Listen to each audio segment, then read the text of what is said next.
በስመ አብ ወወልድ ወመንፈስ ቅዱስ አሐዱ አምላክ። በስመ አብ ወወልድ ወመንፈስ ቅዱስ አሐዱ አምላክ። በስመ አብ ወወልድ ወመንፈስ ቅዱስ አሐዱ አምላክ አሜን። የአባቶቻችን አምላክ የቸርነት ባለቤት ቸሩ አምላካችን እግዚአብሔር ከዚህ ሰዓት ከዚህ ዕለት ያደረሰን ቅዱስ ስሙ የተመሰገነ ይሁን። እንዴት ዋላችሁ? እንዴት ሰነበታችሁ?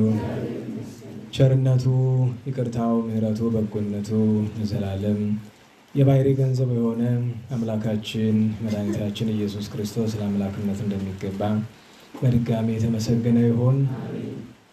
እመቤታችን ወላዲተ አምላክ ንጽሕት ድንግል ማርያም፣ ቅዱስ መስቀሉ፣ ቅድስት ቤተ ክርስቲያኑ ያከበራቸው ቅዱሳን ሁሉ ስማቸው የከበረ የተመሰገነ ይሁን። እንኳን አደረሳችሁ። ቸሩ መድኃኔዓለም ከጻድቁ ከንጹሐን በረከት ከእመቤታችን ሀብት ረድኤት በቸርነቱ ያሳድርብን። የቅዱስ ዮሐንስ ወንጌል ምዕራፍ 5 ቁጥር 1። ከዚህም በኋላ በአይሁድ በዓል እንዲህ ሆነ። ጌታችን ኢየሱስ ወደ ኢየሩሳሌም ወጣ። በኢየሩሳሌምም በበጎች በር አጠገብ መጠመቂያ ነበረች። ስሟንም በዕብራይስጥ ቤተ ሳይዳ ይሏታል። 5 እርከኖችም ነበሯት። በዚያም ዕውሮችና አንካሶች ሰውነታቸውም የሰለለ ብዙ ድውያን ተኝተው የውሃውን መናወጥ ይጠባበቁ ነበር። የእግዚአብሔር መልአክ ወደ መጠመቂያው ወርዶ ውሃውን በሚያናውጠው ጊዜ ከውሃው መናወጥ በኋላ በመጀመሪያ ወርዶ የሚጠመቅ ካለበት ደዌ ሁሉ ይፈወስ ነበርና። በዚያም ከታመመ 38 ዓመት የሆነው አንድ ሰው ነበር። ጌታችን ኢየሱስም ያን ሰው በአልጋው ተኝቶ ባየ ጊዜ በደዌ ብዙ ዘመን እንደቆየ አውቆ ልትድን ትወዳለህን? አለው። ድውዩም መልሶ አዎን ጌታዬ ሆይ፣ ነገር ግን ውሃው በተናወጠ ጊዜ ወደ መጠመቂያው የሚያወርደኝ ሰው የለኝም። እኔ በምመጣበት ጊዜ ሌላው ቀድሞኝ ይወርዳል አለው። ጌታችን ኢየሱስም ተነስና አልጋህን ተሸክመ ሂድ አለው። ወዲያውኑም ያ ሰው ድኖ አልጋውን ተሸክሞ ሄደ። ያችም ቀን ሰንበት ነበረች። ስለ ቅዱስ ቃሉ ቸሩ እግዚአብሔር በድጋሚ ስሙ የተመሰገነ ይሁን። እግዚአብሔር አምላካችን ቢፈቅድ የዐቢይ ጾም እንደዚህ ጉባኤ 4ኛ እንደ አጠቃላዩስ 7ኛ ክፍል የሆነ ትምህርታችን እንቀጥላለን። እንደምታውቁት ዐቢይ ጾም ቅዱስ ያሬድ አባታችን መንፈስ ቅዱስ አድሮበት በሰራው ባስተማረው ስርዓት መሰረት እያንዳንዱ ዕለታት ለጌታችን የማዳን ስራ ምክንያት መታሰቢያ ሆነው ከዘወረደ እስከ ትንሣኤ ከዚያም እስከ በዓለ ጰራቅሊጦስ ድረስ እናከብራለን። ዛሬ ስለ መጻጉዕ በአጠቃላዩ ስለ ፈውስ ምንነት ቤተ ክርስቲያን ልታስተምረን ስትሻ ከነገ ወዲህ ጀምሮ ያለውን ሰሙነ መጻጉዕ ትለዋለችና መጻጉዕ ምን ማለት ነው? መታሰቢያው ለምን ተደረገ? እሱን እንመለከታለን። ከሱ የሚቀድሙ 1-2 ነገሮችን ልንገራችሁ። አንደኛው በራሱ ኃጢአት ባይሆንም እንኳ አሳዳሪው ወር ሳይሞላ ለሁለተኛ ጊዜ ተቀየረባችሁ። ባለፈው የካቲት 12 ቀን አሳዳሪው ሳይታወቃችሁ ተቀየረ። አሁንም በቀደም ረቡዕ ነበር የዛን ጊዜም የተቀየረ። አሁንም በቀደም ረቡዕ በድጋሚ ተቀየረ። በአጋጣሚ ወደ ነበረበት ተመለሰ። በራሱ አሳዳሪው መቀየሩ ኃጢአት የለውም። አሳዳሪው ቢቀየር፣ አሳዳሪ ማለት ይገባቸዋል፣ ምህላውን የሚያነሳው ማለት ነው፣ የሚጀምረው አካል ማለት ነው። አሳዳሪ ማለት በራሱ ኃጢአት አይደለም። ነገር ግን ዝንጋኤና ቸልተኝነት ግን ኃጢአት ነው።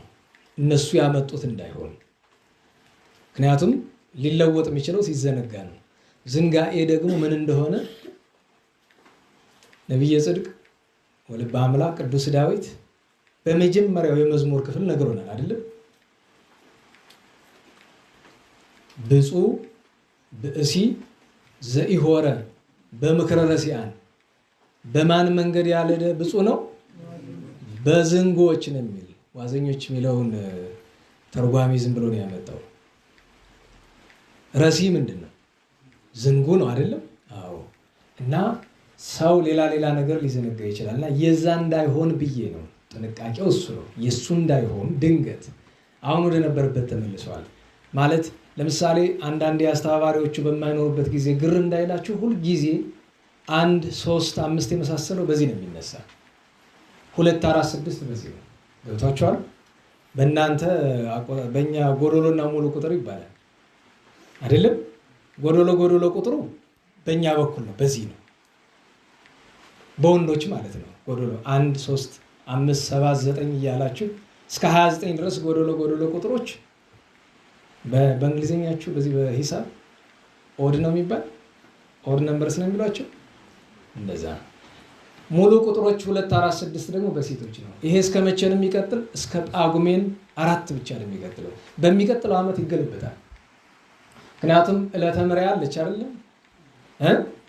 ከዓመት ዓመት የምንሸጋገርባት እሷ ለብቻዋ ራሷን ችላ የምትቆም ዕለት ስለሆነች ይቀየራል። አምና እንደዚያ ነው የነበረ፣ ዘንድሮ ተገልብጧል። እና እሱን ነገር አስቡበት። በራሱ ዓመቱን ሙሉ በዚህ አሳዳሪ ወይ በዚህ አሳዳሪ ቢሆን ነውር የለውም። እሱ ግን ምክንያቱ ምንድን ነው የምትለው አንድ ነው። ሁለተኛ ነገር አንዳንድ ጊዜ ንባብ ሲነበብ የተነሽ የተጣይ ጉዳይ የሆነ እንደሆነ የተለያየ አስተማሪ የተለያየ ነገር ሊል ይችላል እና ትናንት እዚሁ ኩነኔከን ሁለተኛዋን ወ አንዱ ልጅ ሲዘለው ሁላችሁም መዝለል ጀመራችሁ እና አንዲት ፊደል ቀላል የሚመስለው ሰው ካለ እኔ እርግጠኛ ነኝ በራሳችሁ ፈጥራችሁት አይመስለኝም ሲሉ ሰምታችሁ ይሆናል። ግን ሲሉ ብትሰሙም እንኳን መጀመሪያ መጽሐፉን ተመልከቱት። አንደኛ ዳዊቱን ተመልከቱት። ወጽድቀ ከኒ ነው የሚል። ምክንያቱም ወ አንዳንዴ አለቦ ማለት ስራ ፈት ትመስላለች። እግዚኦ ኩነኔከ ሀቦ ለንጉሥ አለ። ሁለተኛው ላይ ወ ከሌለ ሁለተኛው አረፍተ ነገር ትርጉም የለው። ምክንያቱም ወጽድቀ ከኒ ካላለ ጽድቀ ከኒ ለወልደ ንጉሥ፣ እሺ ለንጉሱ ልጅ ጽድቅህን ምን ሀቦ ነው አይደል? ሀቦ የት ነው ያለችው? ከመነሻው ላይ ነው ያለችው። ወ የመጣች ለዛ ነው። ለዚህ አይደለም ተየማሐክሙ ቤተክርስቲያን እንተ ግብጽ ብሎ ወማርቆስ ወልዴ ብሎ ይተዋል አይደለም? ለምን ይእምሐክሙ ብሎ ስቦ ያመጣዋልና። እና አንዳንዴ ይህንን መነግራችሁ ለምንድን ነው? በተለይ ክህነት ላላችሁ ለዲያቆናት ሆሄን እንደቀላል አትዩት። የሆሄን ክብደት ማየት ከፈለጋችሁ በቅዱስ ዮሐንስ ወንጌል ምዕራፍ 14 ላይ መናፍቃኑ የሰሩትን ተንኮር ላሳያችሁ። ጌታችን እንዲህ አለ፣ ዋልቦ ዘይመጽእ ሀበ አብ ዘንበለ እንተ ሀቤ አለ። ግዙ ለማበላሸት አይመችም። ዘንበለ እንተ ሀቤ ማለትም በእኔ በኩል እኔን ሳያምን የኔን አምላክነት ሳያምን ወደ አብ ማንም መምጣት አይችልም አለ። ወደ አማርኛ ሲመጣ እንተ ሀቤ የሚለው በቀጥታ በእኔ በቀር ነው የሚል አይደለም? በእኔ መናፍቃኑ በን ከትከሻዋ ላይ የሆነች ጭረት ቀጠሉላትና ምን ሆነች? በን ከማድረግ ብቻ ጌታችንን ከፈጣሪነት ወደ ምንነት ታወርደዋለች? ወደ ፍጡርነት ለውጥሳት።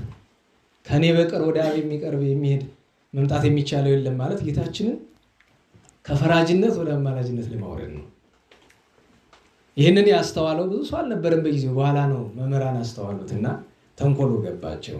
እና የፕሮቴስታንቶችን መጽሐፍ ቅዱስ ካያችሁት ብዙ ጊዜ የነሱ ባይብል ከኔ በቀር ነው የሚለው። እንግዲህ በን ከማድረግ ይህንን ያክል በን ከማድረግ የዓለም ሕዝብ ቢያልቅ ይቀላል።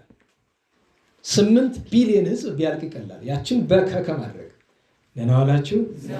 ምክንያቱም ያቺ ከሆነች የዓለም ሕዝብ የት አለ? ማን ፈጥሮት?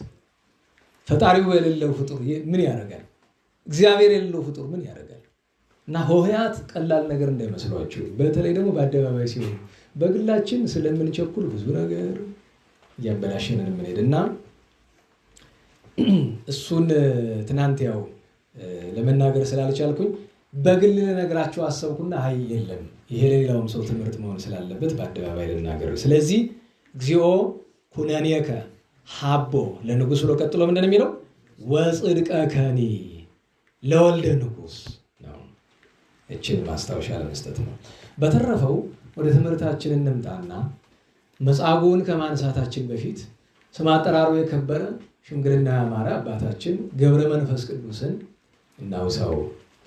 እንግዲህ አባታችንን ገብረ መንፈስ ቅዱስ እንለዋለን፣ ገብረ ሕይወት እንለዋለን። ሁለተኛ ስሙ አይደለም፣ ያው ነው። ገብረ መንፈስ ቅዱስን ለዜማ ማሳጠር ነው። ምክንያቱም ሕይወት ማለት መንፈስ ቅዱስ አይደለም። ስለዚህ መንፈስ ቅዱስን ሕይወት በሚለው በሌላ ስም መተካት ነው እንጂ ገብረ ሕይወትና ገብረ መንፈስ ቅዱስ ሁለት አይነት ስሞች አይደሉም፣ አንድ አይነት ስሞች ናቸው። አሁን ስብሐተ ፍቁር ላይ ታችሁ ከሆነ መጀመሪያ ሰአለነ ገብረ ሕይወት ነው የሚል። ምክንያቱም ለሰአለነ ገብረ መንፈስ ቅዱስ ቢል ዜማውን በጣም ይታገለዋል። ሁለተኛው ላይ ግን በእንተ ክቡር አቡነ ላይ ግን ገብረ ሕይወት አይልም፣ ገብረ መንፈስ ቅዱስ። ለምን? ዜማው ለዚያ ሰፊ ነው፣ ይመቻል። በእንተ ክቡር አቡነ ገብረ መንፈስ ቅዱስ ጻድቅ ሰረገላሁ ዘመብረቅ ብሎ ለማምጣት ዜማው ይመቻል። ከመታንሳንና ሞዲቅ ጌታችንን መማፀን ነው። አባታችን ገብረ መንፈስ ቅዱስ እንግዲህ ዑደት ላይ የነበራችሁ ታቦት ላይ የነበራችሁ ወገኖቻችን እንግዲህ ትምህርት ተሰጥቶ ይሆናል። እኛ እዚህ ቅዳሴ ስለነበረን እስከ ዑደት አልቆየንም።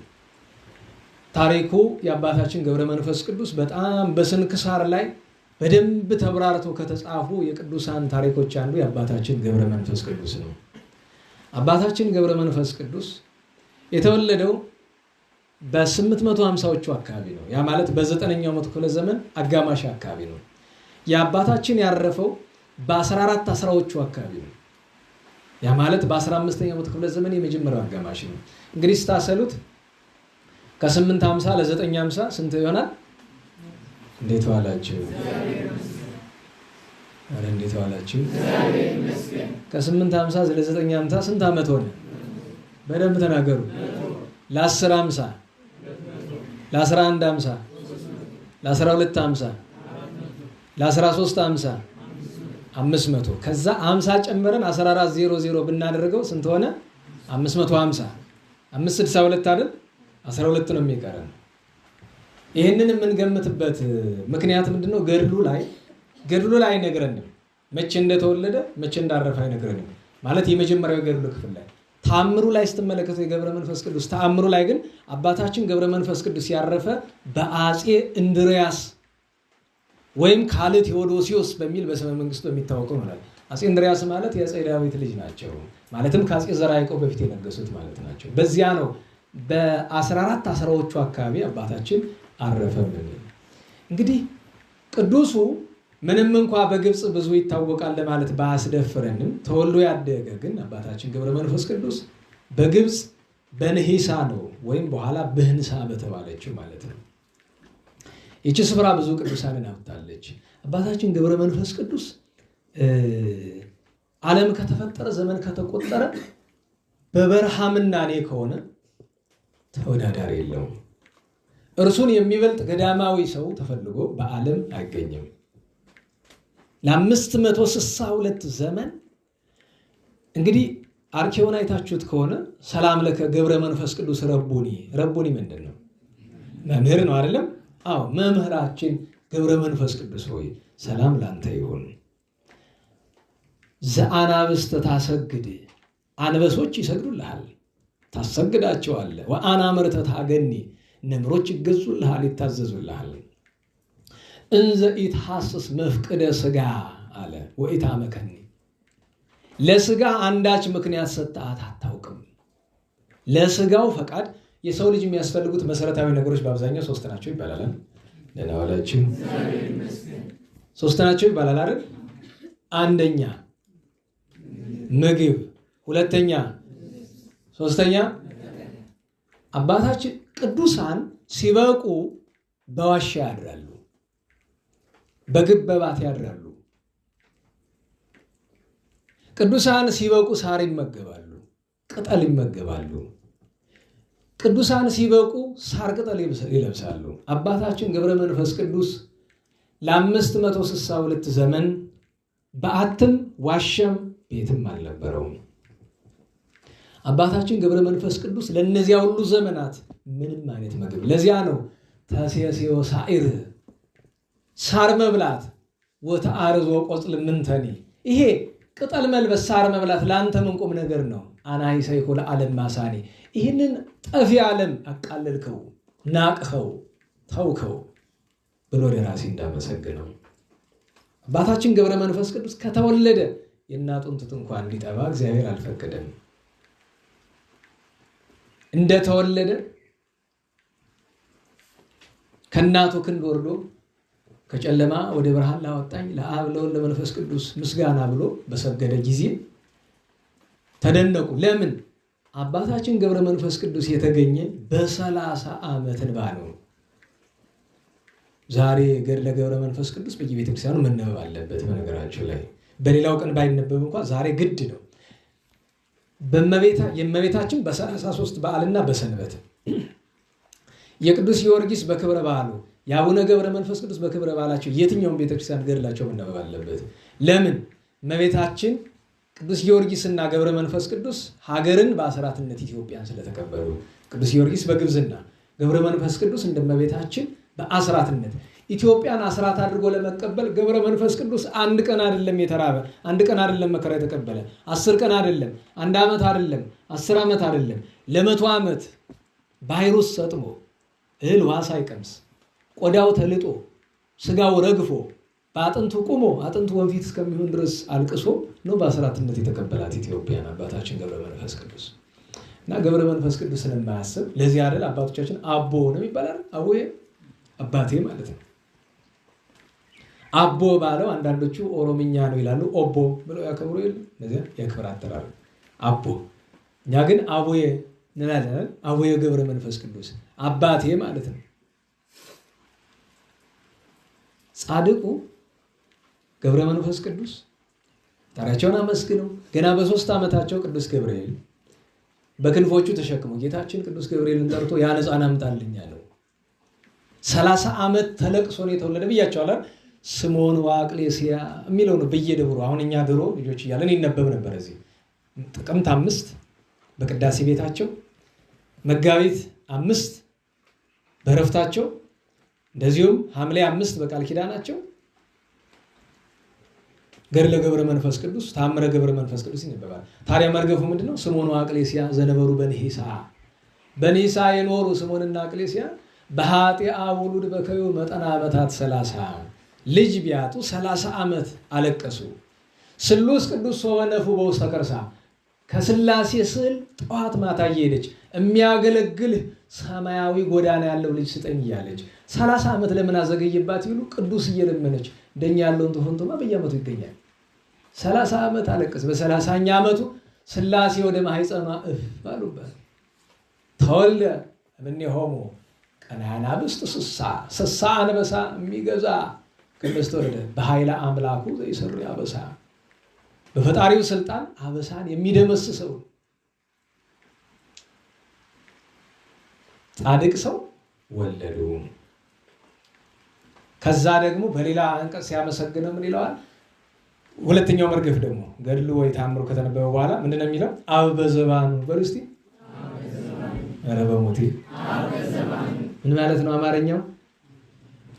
እግዚአብሔር አብ በማን ጀርባ ታዘለ? በአባታችን ገብረ መንፈስ። ወልድ በዘባኑ አለ። ምን ማለት ነው? ወልድ እግዚአብሔርን በማን ጀርባ ታዘለ? በገብረ መንፈስ ቅዱስ። ወመንፈስ ቅዱስ በዘባኑ አለ። መንፈስ ቅዱስን በማን ጀርባ ታዘለ?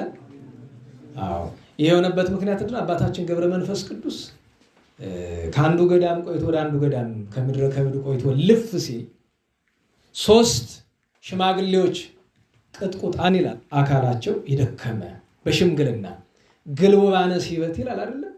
ሁለንተናቸው ሽበት ያለበሳቸው አየ። አይ ልሰወራቸው ሳያዩኝ ብለዋል። ሰው መስለውታል። ሊሰወር ሲል ተማይጸነ በመንበሩ ለእግዚአብሔር፣ በእግዚአብሔር ዙፋን ማለትም ለጊዜው በኪሩቤል ለፍጻሜው ግን በእመቤታችን ተማጽነናል።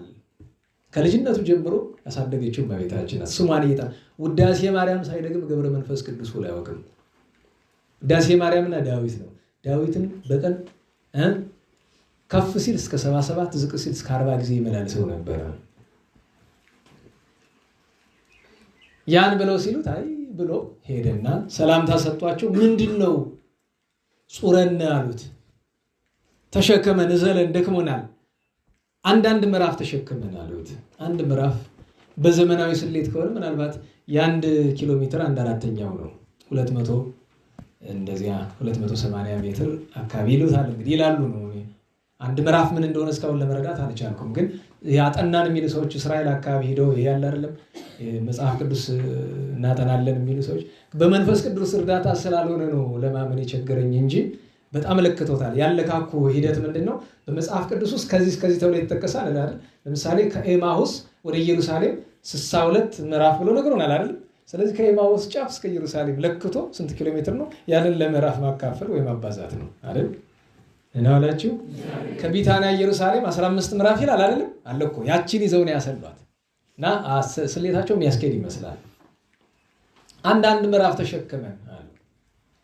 እንግዲህ ገብረ መንፈስ ቅዱስን እንዲህ ሲሉት እድሜው ወደ 400 ወደ 500 አካባቢ ሄዷል። እሺ ብሎ አንዱን ተሸክሞ ይወስደውና አይ ይበቃሃል ለዚህ ላይ ያሳርፈኛል። ለምን ሲሉ አይ ምግብ አትበላ ሰውነት ደክሟል ብሎ ይሏል። አንተ ሽማግሌ የታውቀኝና ምግብ አትበላም ትለኛለህ አሉ። በል ዝም በልና ሂዳና ሁለት ወንድሞችን አምጣቸው ብሎ ይሏል። ሁለቱን ወንድሞችን በማለቱ አንድ ቅኔ ሥላሴ ይሁን እንግዲህ አልዋሉበት ቅኔ አስቸጋሪ ነው። ሐሜተ ክሌቱ አሃው ዘይፈራ ወልድ በላ በተከውቶ ስጋ ሆጦ መንዘ ያጾሆቶ ባይቲቶ ዘበላ ስሜ መውት ባይቲቶ ያለው ነው። እንግዲህ ክሌቱ አሃው ካለ ዘንድ ለዚያ ነው አምጣ አለው። ሁለተኛውንም ተሸክማ መጣ፣ ሶስተኛውንም ተሸክማ መጣ። ከዚያ ጠየቃቸው፣ እናንተ መዓዛችሁ ነፍስ ከስጋ የሚለይ የሚጣፍጥ እነማን ናችሁ አላቸው። ያን ጊዜ ነው ቃል ኪዳን ገብቶለት ነበር። በአንድነቴ በሶስትነቴ ልታየኝ በሻቀን ታኛለህ ብሎት ነበረ። ሥላሴ አብርሃም እንዳያቸው አንድም ሶስትም ሆኖ ታዩት። እዚያ ብቻ አይደለም ወደ ዘባነ ኪሩብ አውጥተው። በነገራችሁ ላይ ገብረ መንፈስ ቅዱስ ኢየሩሳሌም መሄድ በፈለገ ጊዜ በሰረገላ ይሄዳል ይላል አይደል? ኢየሩሳሌም ሲሏችሁ ምድራዊት ኢየሩሳሌም ብቻ እንደመስላችሁ። በነገራችሁ ላይ አቡነ ዘበሰማያትን ክብር ብዙዎቻችን አናውቃትም። ደህና ዋላችሁ። አቡነ ዘበሰማያት በሉ እስቲ። ይትቀደስ ስምከ ትምጻእ መንግሥትከ። አሁን እንግዲህ ልብ በሉ። አባታችን ገብረ መንፈስ ቅዱስ ሰማያት እንዲከፈቱ ከፈለገ መክፈቻውን ያውቀዋል። ምንድን ነው የሚል? እጆቹን ይዘረጋና አቡነ ዘበሰማያት ያለ ጊዜ 7 ሰማያት ይከፈታሉ። ጌታችን በዙፋኑ ተቀምጦ ይታየዋል። አቡነ ዘበሰማያት ሰማያትን ይከፍታል። ግን በቸልተኝነት ሲባል አይደለም። በጣም የጎዳን ነገር ምንድን ነው? አሁን ሰሞኑን አዲስ ቴሌግራም እንደ ግሩፕ እንደ ቻናል ነገር አንዳንድ ዛ ቴሌግራም ያላችሁ ሰዎች ከፈትኩ አይደል? እንደዛ ያስጨነቀኝ ነገር ምንድን ነው ቢባል ብዙ ሰው በእውነት ለቅዱሳን ክብር አለው ማለት ከአንጀት ነው የምንሰማው፣ ይሰማናል። ጠዋት ሲነጋ ቅዱሳን እናስባቸዋለን፣ ማታ ሲመሽ እናስባቸዋለን። ከነሱ በቀር መዳን የለንም። ከእግዚአብሔር የሚያስታርቀን ከነሱ በቀር የለም። በዚህ ዘመን መጥፋታችን አይቀርም ቅዱሳንን ቸል ካልናቸው። ምክንያቱም እስካሁን ድረስ ራሱ ባለቤቱ ተናግሯል። ለማን ነው እንዴት ነው የተናገረው የሚለውን ተውትና ባለቤቱ ራሱ አሁን ቅርብ ጊዜ ተናግሯል። የማትጠፉበት ብቸኛ ምክንያት የእግዚአብሔር የቸርነቱ ምክንያት የሆኑ ቅዱሳን ስላሉ ነው። እነሱን የሚጠሩ ሰዎች ስላሉ ብዙ ሰው አለ የማትገምቱት። ከአረብ እስከ አውሮፓ ከሩቅ ምስራቅ እስከዚያ ድረስ ብዙ ሰው አለ ቅዱሳንን የሚወድ ስማቸውን በነጋ በጠባ የሚጠራ። እነሱ ናቸው ዓለም እንዳይጠፋ የእግዚአብሔር የቸርነቱ ምክንያት ሆኖ ያለው እና የቅዱሳንን ክብር ቸል አትበሉ። ልማድ አታድርጉት፣ በደስታ አድርጉት። የሆነ ነገር ሲደጋገም ልማድ ይሆናል። ለምሳሌ መሐረና አቡን እንደ ልማድ ሆኖብናል አይደለም? ምስጢሩን እያስተዋልን ለማለት እንቸገራለን። የእናንተን አይደለም መነግራችሁን አይምሯችሁን አለመረምር የራሴን ነው መነግራችሁ። አዝናለሁኝ። ለምንድን ነው? እና አንዳንድ ቦታ ላይ ራሴን እየወቀስኩ ቢያንስ እችኛቱን ዘር ላስተውላት እስኪ እንደው እምኩሉ ምግባረ እኩ ያልህና ለነፍሴ የምትለው ላይ ሲደርስ እስኪ እዚች ላይ ላስተውል እስኪ ጌታዬ ከክፉ ዲያብሎስ ስራ አድነኝ የምትለው ላይ እስቲ ቢያንስ ወይ ከማዕቀብ ከን ላይ ወይ ንኢሃቤ ላይ ብቻ አንዱ አንቀጽ ላይ እግዚአብሔር ቸር ነው። አንዱ አንቀጽ ላይ ልባችን መልስ ስትል ያችን ይቀበለናል እኮ። ለቸርነት ወሰን የለውም። እንግዲህ አንዱን ይዤ አንዱን ወደ ዋናው ጉዳይ ለመለስና አባታችን ገብረ መንፈስ ቅዱስ ሲጸልይ እንዳይከፈትለት ነበርና በሰማይም አየ። ኋላ ግን ደራሲ አብ ወልድ መንፈስ ቅዱስ በዘባኑ ካለን በኋላ ቀጥሎ ያመጣት ግን እንዳመጣጡ ተገለበጠችብን። ምንድነው የምትለው? ዘሐዘልዎ በኪዳኑ ይላል። ይሄን እንግዲህ የተማረች ሰው ትመርምሩት። እንግዲህ አብ በዘባኑ ወልድ በዘባኑ መንፈስ ቅዱስ በዘባኑ ካለ ዘሐዘሎሙ ባለ በቀለለ ነበረ። ግን ምን አለ? ዘሐዘልዎ ይሄ ምንን ያመጣልናል? በቅዳሴ ሰለስቱ ምዕት ትርጓሜ ላይ ኪሩቤልን ጸውርተ መንበሩ አላቸውሳ ተሸካሚው ማን ነው ቢሉ የሚሸከሙት ሥላሴ ናቸው። ኪሩቤልን የተሸከሙ ሥላሴ ናቸው።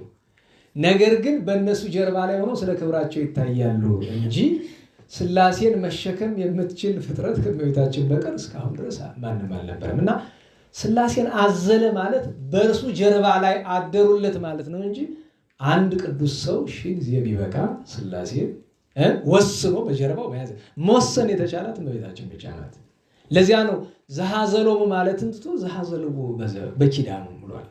ከዚያ ግን ምን አለ? ልክ ሥላሴን ካያቸው በኋላ የተደረገውን ነገር ሲነግረን አዋከየ በሉ እስቲ። ምን ማለት ነው? አበራ ነው አይደል? ስንት ጊዜ ነው የሚናገረው? አይታችሁት ከሆነ መርገፉ ላይ 3 ጊዜ አይደል? አዋከየ አዋከየ አዋከየ ስኑ በኢትዮጵያ ዘተቀብረ በድነው አለ። ለዚያ ነው ሥላሴን ያየ የሥላሴን ስም የሚጠራ። እኔ የሥላሴን ነገር ሳስብ ጊዜ ይገርመኛል። ጻድቃን ሰማዕታትን ማክበር ከፍተኛ ዋጋ አለው አይደል? ነገሩኝ እንጂ አቤት አቤት! ኧረ ተው ያቺ የተውኳትን ነገር እንዳትመልሱብኝ። እንዴት ተግሳጽ አያስፈልገንም አላለም? አያስፈልገንም አይደለም?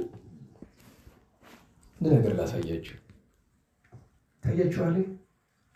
ጽሑፍ ጠፋ። የሰው ስራ ነው። ምን ይላል? ምን ይላል? ምን ይላል? አሁን ምን ይላል? ራሴን ጠዋታ የምወቅስበት ቃል ነው ይሄ።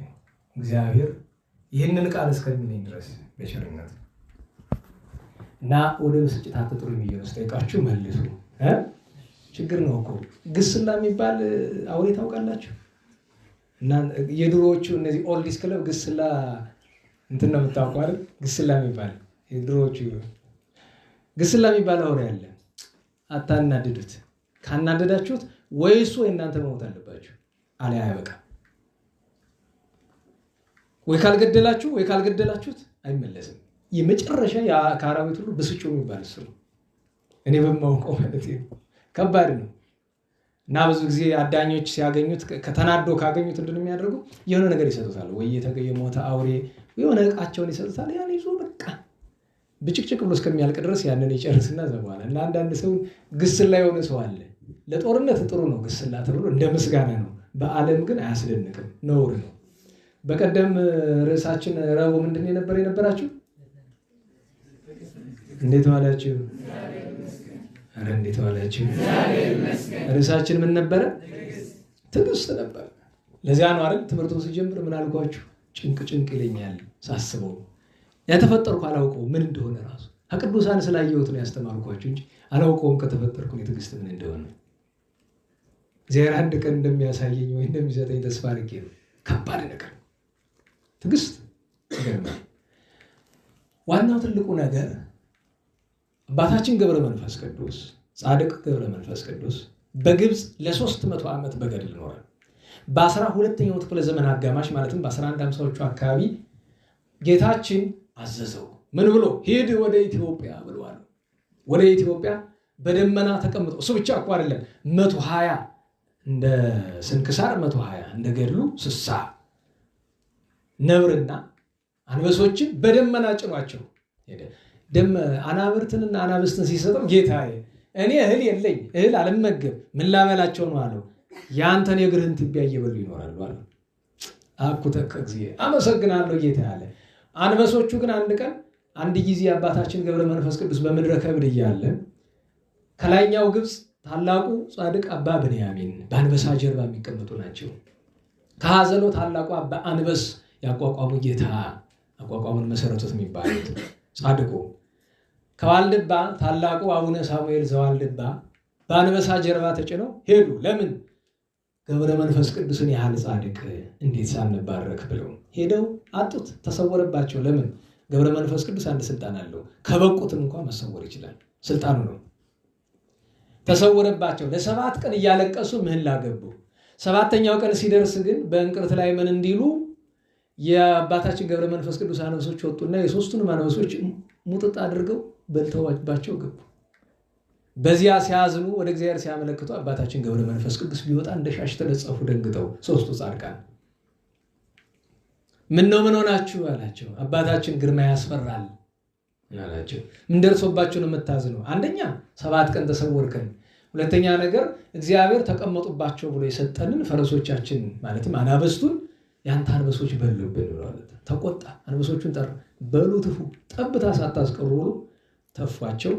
አልዓዛርን ከ4 ቀን በኋላ ያስነሳ ጌታ ያስነሳልኝ አሉ ገብረ መንፈስ ቅዱስ። 3ቱ አንበሶች ተነስተው ወደ ጌቶቻቸው ሄደው ቀረቡ። ከዚያ ሲጨዋወቱ ቆይተው እነሱን አሰናብተዋቸዋል። አባታችን መጥቶ ደብረ ቅዱስ ደብረ ዝቋላ ላይ ቆሞ፣ ዝቋላን እንግዲህ በአካል ለማየት ብዙዎቻችን አልታደልንም። እኔ ያው በልባችን ይኖር ይሆናል፣ በአካል ግን አላየነውም። በዚህ በቪዲዮ በሙሉ በፎቶማ ሞልቷል ኢንተርኔት በሙሉ። ስታዩት አይታችሁ ከሆነ ምንድነው የሚሉት? ዘመናዊ በጣም ብዙ ፎቶ ያለበት ምክንያት ታውቃላችሁ? ኢንተርኔት ላይ ግቡ፣ ደብረ ዝቋላ ብላችሁ ጉግል አድርጉ። በጣም ብዙ ፎቶ ነው ይመጣ። ያን ፎቶ የጫኑት አብዛኛውን መንፈሳዊ ሰዎች አይደሉም፣ ተመራማሪዎች ናቸው። ለምን ቮልካኒክ ኢረፕሽን ምናምን ብሎ እናጠናለን ሰዎች። አይታችሁት ከሆነ ትልቅ ተራራ፣ ተራራው መሃል ግን ምን አለ? ሐይቅ አይደል? እና ያ ፍንዳታ ሚሊዮን ዓመት ምናምን ያሉ ሚሊዮን የሚባለው በስንት እንደሆነ አላውቅም። ሚሊዮን ብር ነው የምናቀኘ፣ ሚሊዮን ዓመት አናውቅም። ሚሊዮን ዓመት ምናምን እያሉ ይቀልዳሉ። ብቻ እንደዚያ ቦታው ግሩም ነው። መጽሐፍ ግን ምን ይለዋል? ገድለ ገብረ መንፈስ ቅዱስ ደብረ ቅዱስ ይለዋል። በኢትዮጵያ ቅዱስ ተራራ ተብሎ ከተጠሩት አንዱ እሱ ነው። ደብረ ቅዱስ፣ ደብረ ዝቋላ ይኖራል። እዚያ ሄዶ 4ቱን ማዕዘን ቢመለከት እንደዚህ ዘመን ሀገሪቱ የከፋችበት ጊዜ ነበረ መሰለኝ። 4ቱን ማዕዘን ቢመለከት የኢትዮጵያ ሰዎች በሙሉ ኃጢአታቸው ልክ እህል ተሰጥቶ ለአንዲት ሴት እንደሚታያት ታየው። አለቀሰ።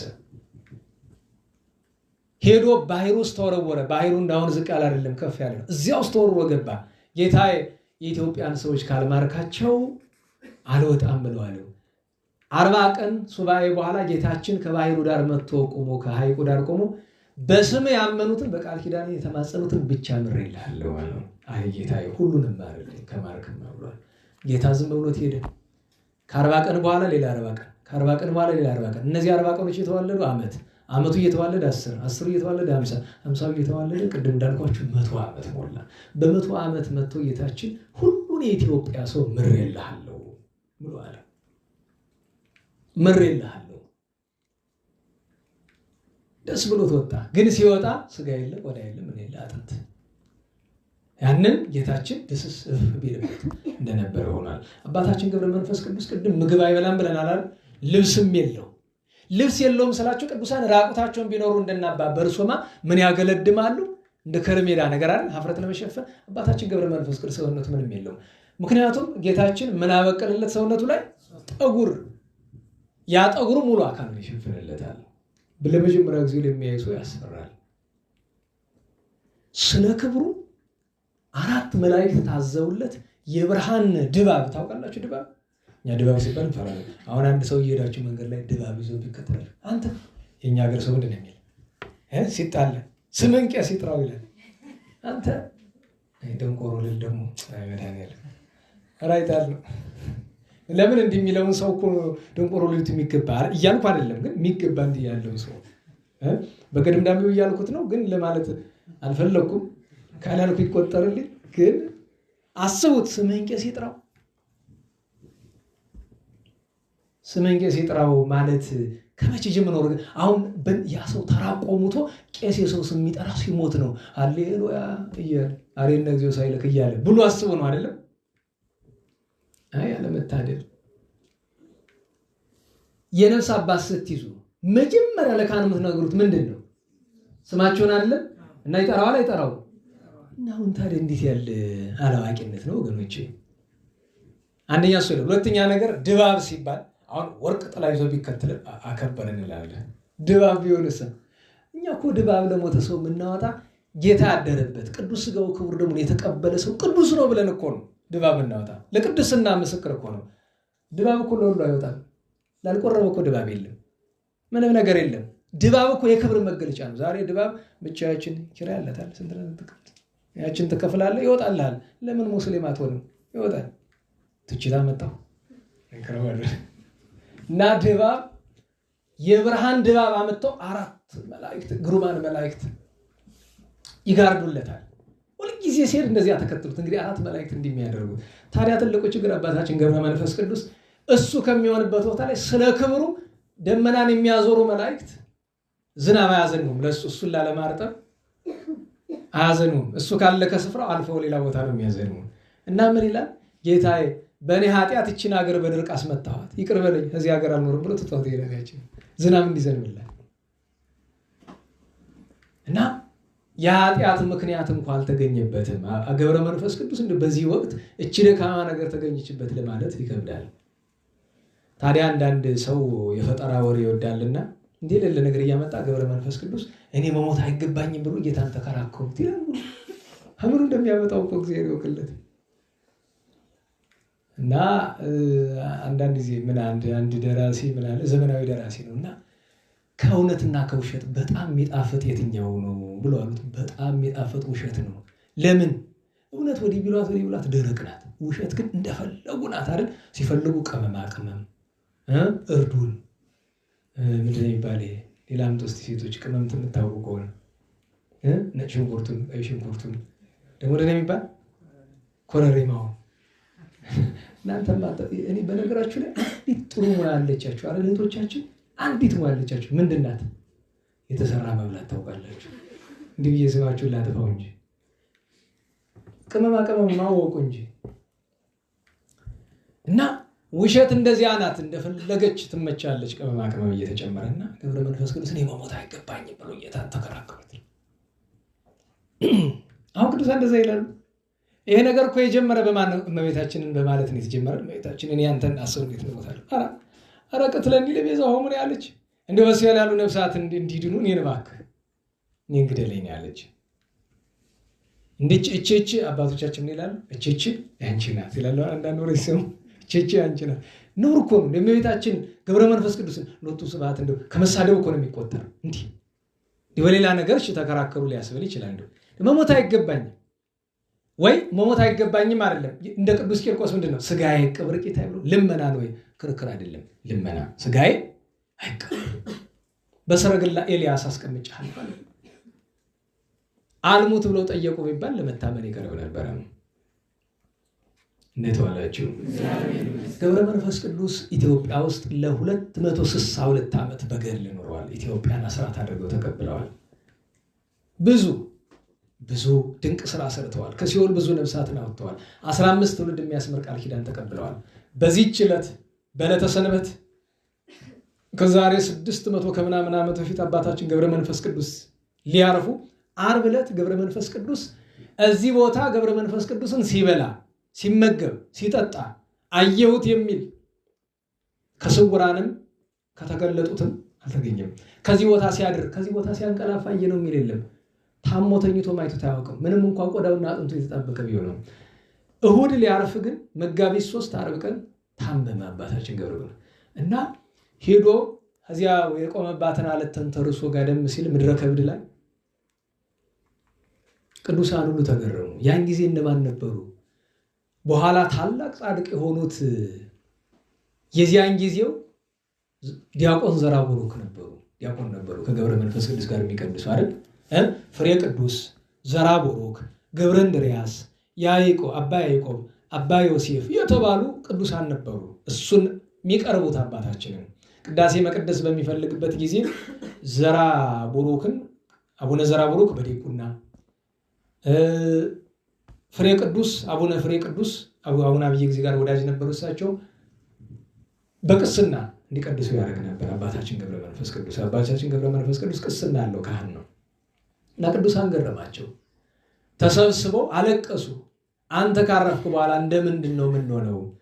ይቺስ ሀገር ዓለምስ እንደምንሆን? ምክንያቱም ዓለምን በሙሉ በአማላጅነቱ ጠብቆ የሚኖር ቅዱስ ነው። ጌታችን የጠየቀውን ሁሉ የሚያደርግለት ቅዱስ ነውና ኋላ ቅዳሜ ብዙ ቅዱሳን ተሰበስቡለት። ጌታችን ቅዱሳንን እመቤታችንን አስከትሎ መጣ። ቃል ኪዳን ሰጠው። የሚገርመው ነገር መጽሐፈ ገድሉን ብትመለከቱት እንዲህ ይላል። ሰላም ለመቃብሪከ መጀመሪያ ሰላም ለሀገሩ ልናምጣ። መቼም የገብረ መንፈስ ቅዱስ ሀገሩ ወዴት ነው? ኢትዮጵያ ነው? ግብጽ ነው? እንዴት ዋላችሁ? ኢትዮጵያ ነው? ግብጽ ነው? ሀገሩ ሁለቱም ነው። አይደለም? ሁለቱም ነው። የተወለደ ያደገ እዚያ ነው። ገድሉን የፈጸመ ሀገር የሚላት ደግሞ ኢትዮጵያ ነው። ሰላም ለሀገሩ አለ፣ ለሀገሩ ሰላምታ፣ ሰላም ለደብሩ አለ፣ ለምድረ ከብድ ለዝቋላ ወሰላም ለመቃብሩ አለ። ገብረ መንፈስ ቅዱሳዊ ለእግዚአብሔር ፍቁሩ አለና ደመናት አንኮርኮሩ አዕዋፈ ሰማይ ዘመሩ ብሎ አለ። የሰማይ ወፎች ነፍሱ ከስጋው እንድትለይ እንደ ቅዱስ ዳዊት አብረው ዘምረውለታል። ወፎቹ በጊዜ ሞልትከ መላእክት አንከው አለ። አንተ ስታርፍ ነፍስ ከስጋ ስትለይ መላእክት እንኳን አደነቃቸው። ለምን? ሰላም ለከ ጽኑ ከመአምድ ዘያንቀለቅሎ ሞገድ አይደል? ማይበል የማያናውጠው ጽኑ ምሰሶ ማለት እኮ አንተ ነህ። ገብረ መንፈስ ቅዱስ አብርሃም ዘይሩት ከፍድፉድ እንደ አብርሃም ብዙ ደግነት ያልነገርኳችሁ ነገር አባታችን ገብረ መንፈስ ቅዱስ ከበረሃ ወጥቶ በዓል ለማክበር ከጌታና ከመቤታችን ውጭ አንድ ቀን በዓል ለማክበር ሰዎች ይላሉበት ይሄዳል። መቼ? ነሐሴ 28 ቀን ሁልጊዜ ነሐሴ 28 በዓል ያከብር ነበር። ነሐሴ 28 የማን በዓል ነው? አዎ እሱን ያክል ቅዱስ እሱን ያህል ጻድቅ የሶስቱን ቅዱሳን አባቶች በዓል ሳያከብር እድሜ ዘመኑን ሲያከብር ኖሮ ነው ያረፈ።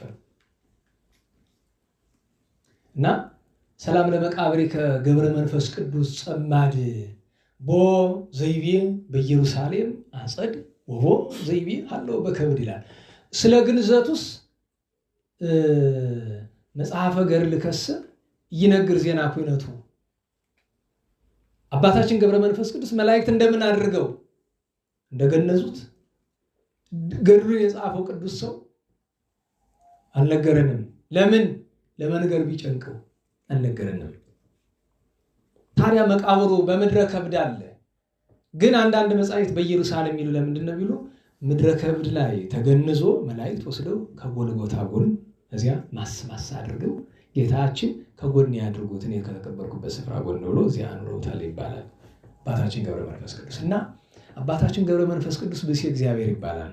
አባታችን ገብረ መንፈስ ቅዱስ የጻድቃን ሁሉ አለቃቸው ነው። ጻድቅ ሆኖ ከገብረ መንፈስ ቅዱስ የሚበልጥ ማን አለ? አባታችን ገብረ መንፈስ ቅዱስ ተአምራቱ ተዘርዝሮ አያልቅም። እግዚአብሔር አምላካችን የጻድቁን በረከት ያሳድርብን። እንግዲህ ስለ አባታችን ይህን ያክል ከተነጋገርን ወደ ዕለቱ ትምህርታችን እንምጣ። ዛሬው ርዕስ መጻጉዕ ብቻ ሳይሆን ገድለ ገብረ መንፈስ ቅዱስ ሆነ ማለት ነው። ጥሩ ነው። ስለ መጻጉዕ ካነሳን ዘንድ መጻጉዕ ማለት ታማሚ፣ ድውይ፣ በሽተኛ፣ ደካማ እንደማለት ነው።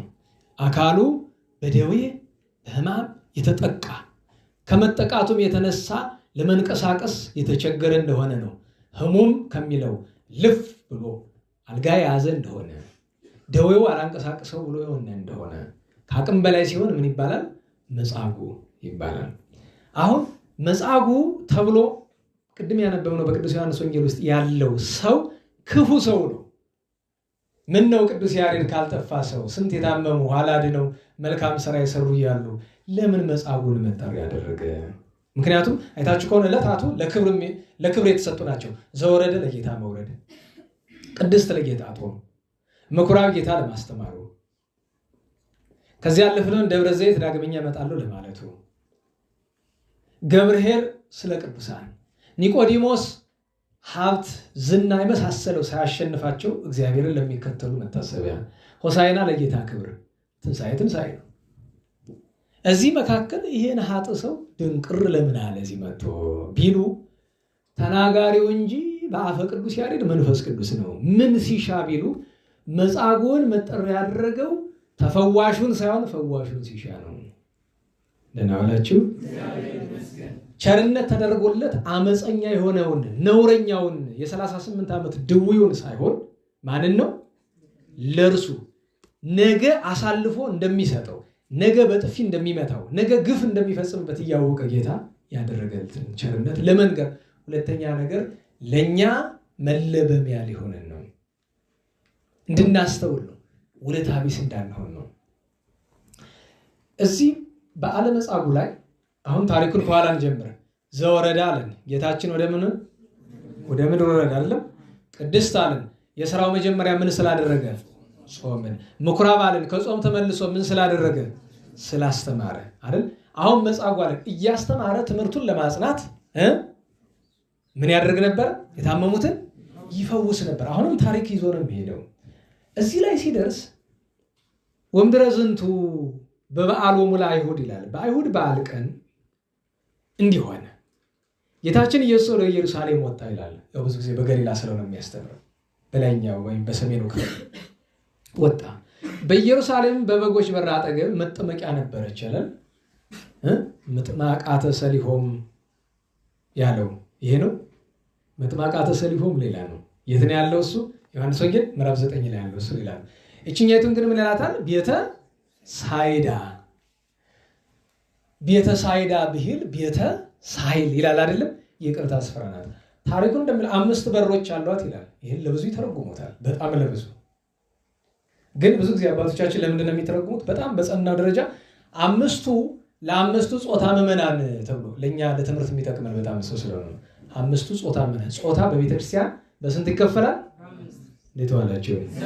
ሴትና ወንድ እንዳለ ሆኖ ግን ከግብር አንፃር ከግብር ወይም ከሚፈተኑበት ቀዳዳ ወይም የፈተናውን ድል አድርገው ክብር ከሚያገኙበት ጎዳና አንፃር ከ5 ይከፈላል። አንደኛው ጾታ ካህን ነው አይደል? እንዴት ዋላችሁ? ካህን ነው። ሁለተኛው ጾታ ወጣት ነው። ሶስተኛው ጾታ ሴት፣ አራተኛ ጾታ መነኮስ፣ አምስተኛ ጾታ አረጋዊ ነው። ስለዚህ እነዚህ ጾታዎች ላልቻለባቸው መውደቂያ፣ ለቻለባቸው ግን ድል ነስቶ ክብር ማግኛ 5 መንገዶች ናቸው። ሽማግሌነት በራሱ ኃጢአት ነው? ነገሩኝ። መልካም ነገር ነው አይደለም? ምንኩስና ምንድን ነው? መልካም ነገር ነው። ሴትነት ምንድን ነው? መልካም ነገር ነው። ወጣትነት ምንድን ነው? መልካም ነገር ነው። ካህንነት ምንድን ነው? መልካም ነገር ነው። እነዚህ መልካም ነገሮች ግን በራሳቸው ጠላት በእያንዳንዱ የሚያመጣባቸው ጦር አለ። ካህን የሆነ እንደሆነ ማሸነፍ ያለበት ከፈተና ሁሉ ምን ነው? ትዕቢትን። የትዕቢት እንቅፋቱን ልንገራችሁ። በዚህ ያላችሁ በአጋጣሚ ፊት መስመር ያላችሁ ሁላችሁም ካህናት ስለሆናችሁ የትዕቢት ክንፋቱ ልንገራችሁ። እቺን ልብ ብላችሁ ያዙ። የትዕቢት ክፋቱ ትዕቢተኛው ሰው ትዕቢተኛ እንደሆነ ያውቀው አይታወቀውም። በጣም መጥፎ ነገሩ እሱ ነው። ብስጩ ሰው ቁጣው ይታወቀዋል። ለምን ጨጓራውን ይልጠዋል? ምን ይለዋል? ለራሱ ይታወቃል። ማለት የሚገለጥ ነገር ነው። ትዕቢት በውስጥ ያለች ናት። ትዕቢት የሚታወቀን በምን መሰላችሁ? ትዕቢት ውስጣችን ላይ ትዕቢት የሌለበት ሰው የለም። አልበቃችሁ በቀር ከትዕቢት የታጠበ ሰው እኮ ኖሮ አይደለም። በጣም የገነነ ያለበት ሰው በምንድን ነው የሚታወቀው ቢሉ፣ አንደኛ ሲመሰገን ደስ ይለዋል። ውዳሴ ከንቱ 3 ደረጃ አላት ይባላል። ደረጃ 1 ሲመሰገን አመስግኑኝ አይልም። ሲመሰገን ግን ደስ ደስ ይለዋል። ይሄ በሽታው ሲጀምር ነው ይባላል። የትዕቢት ውዳሴ ከንቱ በሽታው ስትጀምር ምንድን ነው? አመስግኑኝ አይልም። እንዲመሰገን ምንም አያደርግም። ሲያመሰግኑት ግን ደስ ደስ ይለዋል። እዚች ላይ ካልቀጫት ቀስ ብላ ወደ ደረጃ 2 ታድጋለች። ሁለተኛ ደረጃዋ ምንድናት? አሁንም አመስግኑኝ አይልም። ነገር ግን እያንዳንዷን ነገር የሚሰራት ሰው የሚያየው ከሆነ ነው። ለምን? ምስጋና ለመቀበል ለመመስገን። ሰው ከሌላ አይሰራም። አይታችሁ ከሆነ እግዚአብሔር ባለበት ደህና ያደርገው። አንድ ወንድማችን ጉባኤ ጠሩት። ስም አልጠራም፣ ታውቁታላችሁ ብዙዎቻችሁ። እዚህ ነው እና ትንሽ ሰዎች አይቶ ለዚህ ነው እንዴ ጠራችሁ ይሉ አስቡት። 3 ሰው ኖረ፣ 3000 ሰው ኖረ። ምን ያደርግለታል እሱ? ምን ያደርግለታል? ቅድም እያልኳቸው ነበር ልጆች፣ ነገረ ቅዱሳንን ለማስተማር ደስ የሚያሰኝ አንደኛው ቦታ እዚያ ለ5 ለ3 ሰዎች ማስተምረው ነው። በቃ በወር አንድ ጊዜ ለብዬ ጊዜ ማህበረተኞች ደስ የሚል ለምን? ከአንጀታቸው የሚሰሙ ስለሆነ ሁሉም። እና ሁለተኛዋ ደረጃ እሷ ናት። ለመመስገን የሚሰራ አመስግኑኝ ግን አይልም። ለመመስገን የሚሰራ መጀመሪያ እኮ ለመመስገን አይሰራም። ስትመጣ ግን ደስ ደስ ይለዋል። ሶስተኛውና የመጨረሻው ግን አፍ አውጥቶ ዓይን አፍጥቶ አመስግኑኝ ይላል። ገጥሞኝ ያውቃል። አንድ ቦታ ላስተምር ይችል ስጀምር እግዚአብሔርን አመስግኜ ቀጥታ ወደ ትምህርቱ ገባሁ። ለካ የሆኑ ሰው እያሉ ከኋላ አለቃው ልክ ሲጠብቁ ቆይተው እንዳልጠራው ሲያውቁ ተስፈንጠረው ተነስተው ሄዱ። ገበዙም አጃቢያቸው ናቸው መስል ተነስተው ሄዱ። ጉባኤው ሲያልቅ መጡ እና መጨረሻ ላይ አቡነ በሉ ተብሎ ሲሰጡ አለቃው ተቀብለው እስቲ ወገኖች ተመልከቱ። የዩኒቨርሲቲ ተማሪዎች ጉባኤ ነው ነበር የዛን ጊዜ 10 ምናምን ዓመት በፊት። እስኪ ተመልከቱ ወገኖች፣ የዚህን ዘመን ስብከት እዩት። ይሄው ቅዱሳንን የሚጠሉ ሰባኪዎች መጥተውብን ምናምን ያሉ ግራ ገብቶ እኔ ከማስተማሪ በፊት ያስተማሪ ያለ ወይስ እኔን ነው እያልኩኝ በኋላ ይኸውላችሁ ሐምሌ 2 ነበር፣ ዛሬ ታዲዮስ ነው። ይኸው ታዲዮስ እንኳን ሳይጠራ አይለኔ ነው። ይሄው የሚገርማችሁ የሄድኩኝ ካጣጣሚ ነው። ስለ ቅዱስ ታዲዮስ አስተምሬ ጨርሼ ስሄድ እባክህ ተማሪ ሊበተን ስለሆነ ስለ ንስሐ ርዕስ ብቻ አስተምርልን እባክህ ክረምቱን ሁሉ ስንቅ የሚሆን ብለው አሉኝ። ታዲዮስን በንስሐ ጉዳይ ለማንሳት ከበደኝ። ስለዚህ ንስሐ ነክ ያላቸው ቅዱሳንን መረጃ አስተማርኩ እና እኔ ወዲያው ለህሊና የወሰድኩት ምንድነው ቅዱስ ታዲዮስ አስተምሬያለሁ ቅድም። ግን አሁን ለምን እዚህ ስሜን ሳጠራ ቀረህ ብለህ እኮ አንተ ነህ እየዘለፍከኝ ያለው ብዬ እኮ ተቀብያለሁ። እኔ ከክፋት አልተረጎምኩትም። ትንሽ ቆይቶ አመጡታ። እስቲ አሁን እያቸው እኒህን ሰው እየገበዙን ማለት አሁን የእኒህን ሰው ስም ጠርቶ ትምህርት መጀመር ምን ችግር አለው? አባታችን ፊት ለፊት ቢናገሩት ይሻላል እኮ ብዬ ከዛ ቀን በኋላ እዛ ደብር ሂጄ አስተምሬ አላውቅም። እኒያ ሰውዬ አሁን በቅርብ ጊዜ ቪዲዮ ምናምን ትያላችሁ ትታወቁባቸው የነበሩ ሰው ናቸው። ባሉበት እግዚአብሔር ደህና ያርጋቸው፣ ምሕረቱን ይላክላቸው፣ ለእኛም ይላክልን እና እዚህ ደረጃ ይደርሳል። ስሜን ጠርታ አላመሰገንክ። እኔ በነገራችሁ ላይ ትምህርት ሲጀመር እገሌ እገሌ እገሌ ብሎ መጥራት ከምን የተገኘ ነው? ግራ ነው የሚገባኝ። ከምን የተገኘ መድረክ ላይ የምንወጣው ሰው ለማስተዋወቅ ነው ወይስ እግዚአብሔርንና ቅዱሳንን ለማስተዋወቅ ነው? አሁን እዚህ ወጥቼ ክቡር ሊቀ ዲያቆን በጣም የተከበሩ የሌለ ነገር ሁሉ እየፈጠርኩ እንዲህ ያድርጉ አገልግሎቱ ያለ ሰው እኮ ምናምን ተብሎ መሀል ሀገር አዲስ አበባ እንደሚደረገው አንድ ቦታ ሂጅ መድረክ ላይ ዛሬ የመጣው ሰባኪ ምናምን ብሎ ማት ነገር ከባጠር ድምጿን ገበን ተቀብዬ ይቅርታ አድርጉልኝ ሳናማጥብ ትምህርቱን ሳትጀምር እና እስኪ አንተ እንግዲህ ሰው ሞልቷል።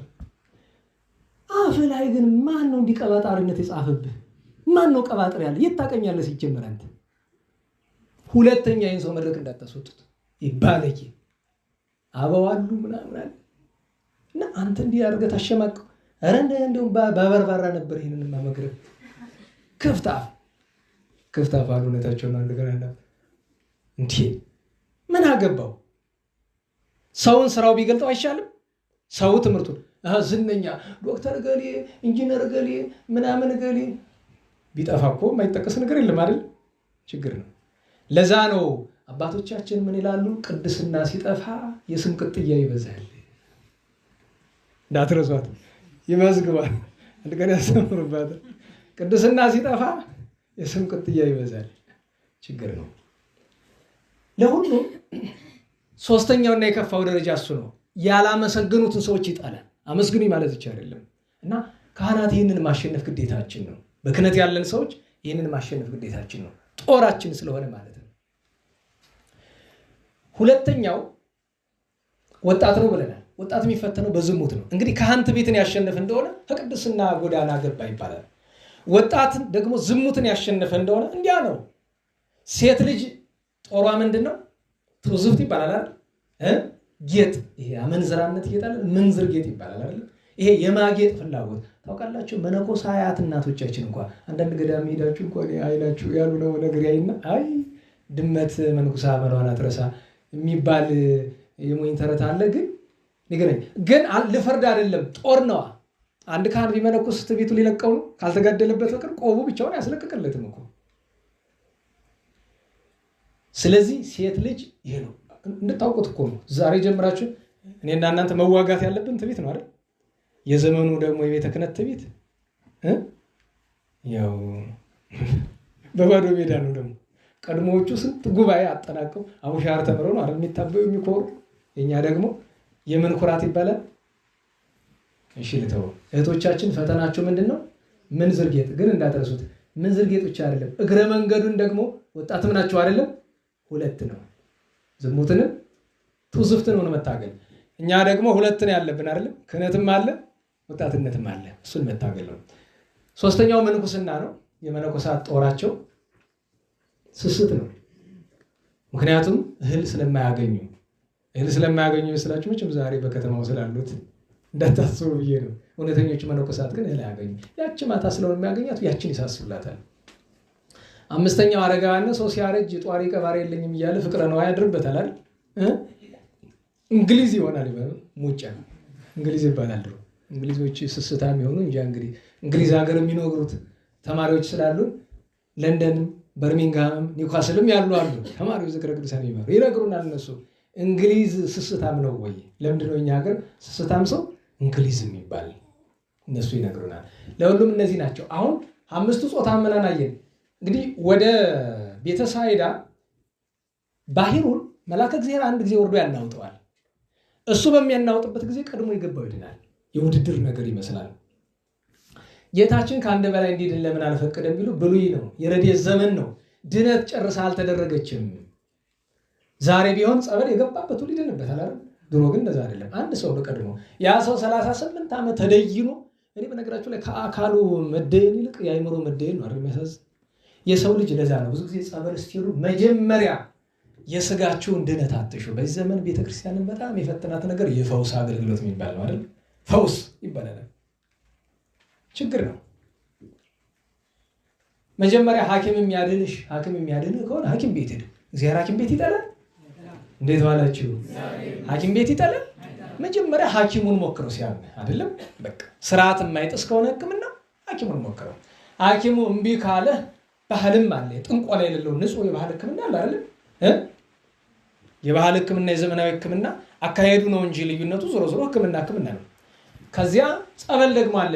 መጀመሪያ ጸበል በሄድስ ምን ችግር አለ ካልከኝ ለዚያ ብርታት ያስፈልጋል። ምክንያቱም ጸበል ትዕግስት የሚሻ የፈውስ አገልግሎት ነው። ሄደ በአንድ ጊዜ እገሌ ከሚባል ሰውዬ ቦታ ልቀቅ ያዝ ምናምን ብሎ ያስለቅልኛል ከሆነ ችግር ነው። በውጣ ገባ የሚድን ነገር የለም። ሐዋርያት መጥተው አልጠየቁም? በእንተ ምንት ስእነ አውጽኦቶ አሉ አይደለም? በቅዱስ ማቴዎስ ወንጌል 17 ላይ እኛ ለምን ሐዋርያት እኮ ማስወጣት አልቻሉም። ለምን? እንዲህ ሁሉ ሰው እኮ የሚቻለው ነገር አይደለም። ወዝንቱ ዘመድ አለ አብሮ አደግ የሆነ እንደሆነ ኃጢአት የሚያሰራ ጋኔን ይወጽ ዘነው ለበጾም ወጸሎት ጾምና ጸሎት ይሻል ይላል።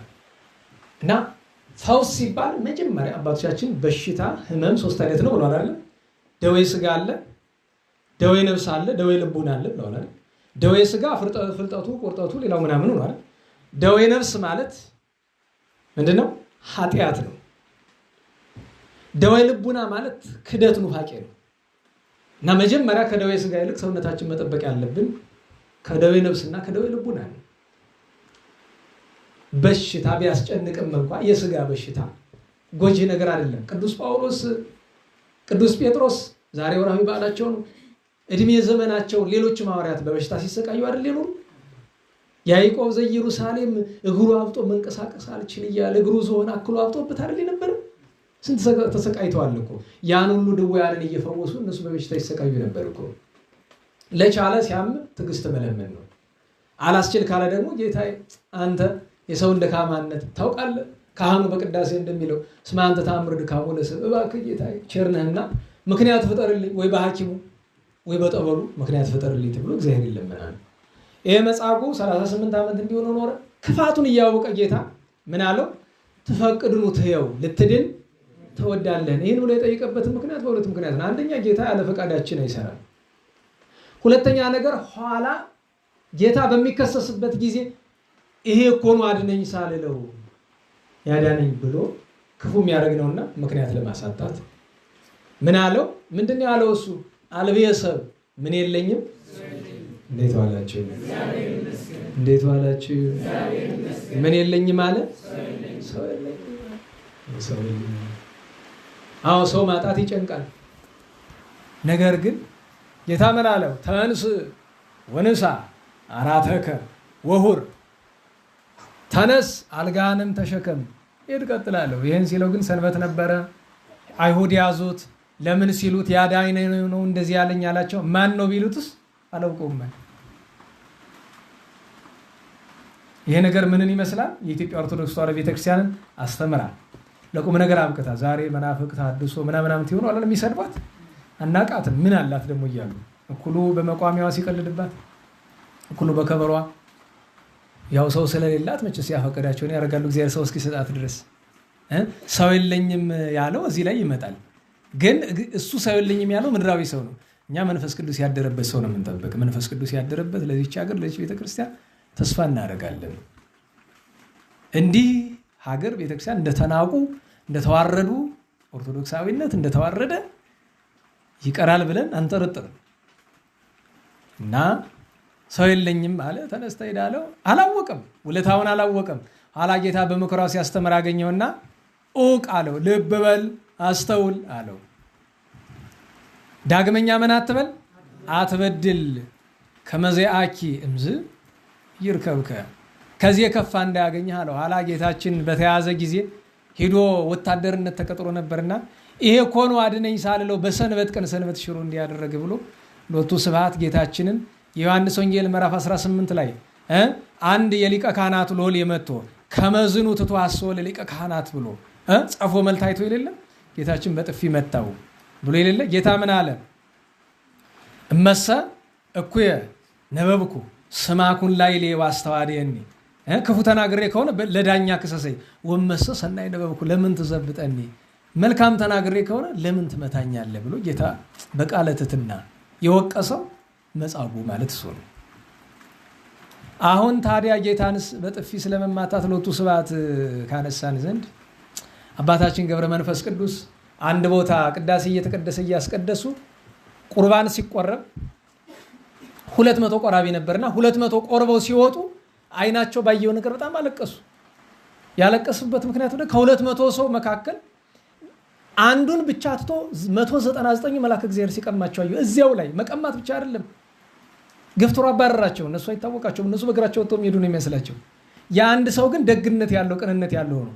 ያሳዘናቸው ስጋው ደግሞ መቀማታቸው ብቻ አይደለም፣ ከግቢ በር ላይ አጋንን ተሰልፎ ይጠበቋቸዋል። ሁሉንም ከበው ይዘዋቸው ሄዱ ወደ ቤት። ጻድቁ አልቅሰው አልቅሰው አልቅሰው ለእነዚያ ሰዎች ምህረት አወርደዋል። ድፍረት ጥሩ አይደለም። በተለይ ቤተ መቅደስ ስለምንኖር ለኛ ደግሞ ይከፋብናል።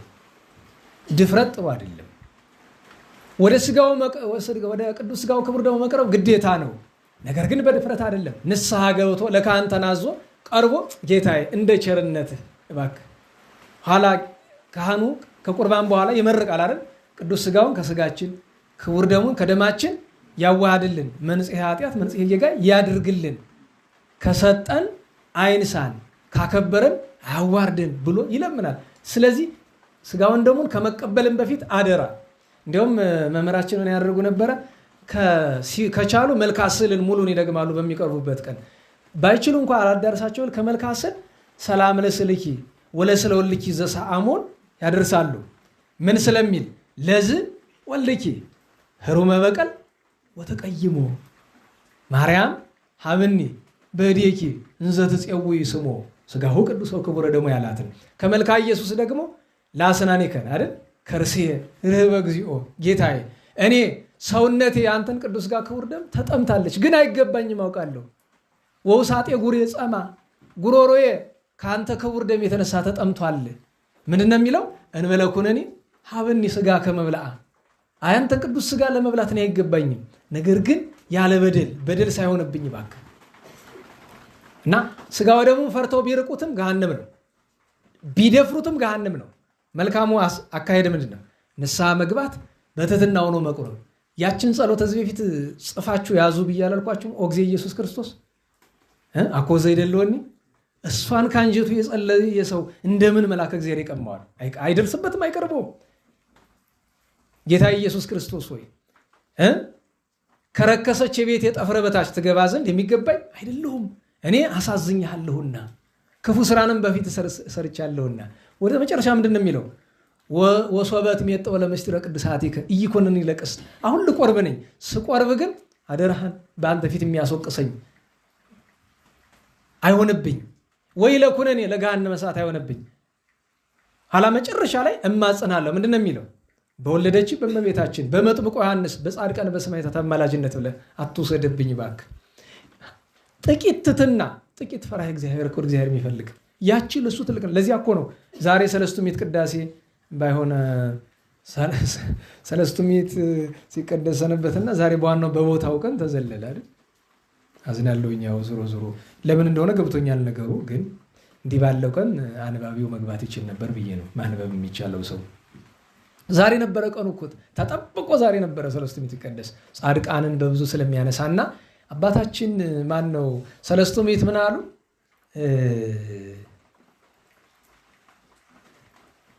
ዚአከ ውእቱ ሰማያት፣ እንደ ዳዊት አባባል ነው። እሙንቱ ማለቱ ይቀላል። ወዚአከ ይእቲ ምድር ብሎ አንተ ዘእሙንቱ ይላል ሐዋርያትን ጠቅሶ አንተ ዘእሙንቱ አንተ ዘለነ፣ ለነሱ ፈጣሪም አንተ የኛም ፈጣሪ አንተ ዘአሚሃ፣ ያኔ ለሐዋርያት የሰጣቸው ስጋው ደግሞ አንተ ወአንተ ዘይዜ፣ ዛሬም ያው አንተ ነህ። ዚአከ ጻድቃን ወዚአከ ኃጥአን፣ ጻድቃን ያንተ እኛም ኃጥአን ያንተ አለና እስመ አንተ ትተአዱ አእላፈ ኃጢአት፣ እልፍ አእላፍ ኃጢአትን እንዳላየ ታልፋለህ። ወታቀውም ውሁደ ተክለ ጽድቅ፣ አንዲት መልካም ስራ ስታገኝ እሷን ትጽፍለታለህ። ወትፈቅድ ምክንያተ ልድሂን፣ ሰውን በምን ልማረው ብለህ ምክንያት ትሻለታለህ ለማዳን ብሎ እና እግዚአብሔር ጥቂት ምክንያትን የሚሻ እና እሱን ማስተዋል አለብን።